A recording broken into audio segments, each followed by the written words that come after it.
ନୂଆପଡ଼ାରେ ଜିଲ୍ଲା ପାନୀୟ ଜଳ ଓ ପରିମଳ କମିଟି ବୈଠକ ଅନୁଷ୍ଠିତ। ଜିଲ୍ଲାପାଳ ମଧୁସୂଦନ ଦାସଙ୍କ ଅଧ୍ୟକ୍ଷତାରେ ଆଜି ସ୍ଥାନୀୟ ସଦ୍ଭାବନା ଗୃହରେ 13ତମ ଜିଲ୍ଲା ପାନୀୟ ଜଳ ଓ ପରିମଳ କମିଟି ବୈଠକ ଅନୁଷ୍ଠିତ ହୋଇଯାଇଛି।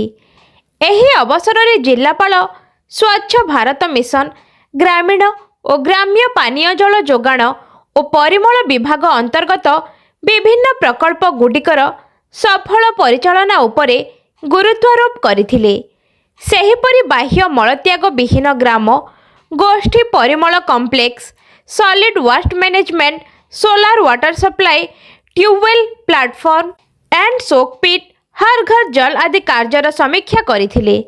ଏହି ସଭାରେ ମୁଖ୍ୟ ଉନ୍ନୟନ ଅଧିକାରୀ ଲମ୍ବୋଦର ଧରୁଆ, ଅଧୀକ୍ଷଣ ଯନ୍ତ୍ରୀ ପ୍ରହଲ୍ଲାଦ ସାହୁ, ଅତିରିକ୍ତ ନିର୍ବାହୀ ଅଧିକାରୀ ଜିଲ୍ଲା ପରିଷଦ କ୍ଷମାନିଧି ଭୋଇ, ଜିଲ୍ଲା ପଞ୍ଚାୟତ ଅଧିକାରୀ ଲକ୍ଷ୍ମଣ ଓରାମ, ବ୍ଲକ ଉନ୍ନୟନ ଅଧିକାରୀ, ତହସିଲଦାର ଓ ଅନ୍ୟାନ୍ୟ ଜିଲ୍ଲାସ୍ତରୀୟ ଅଧିକାରୀମାନେ ଉପସ୍ଥିତ ଥିଲେ।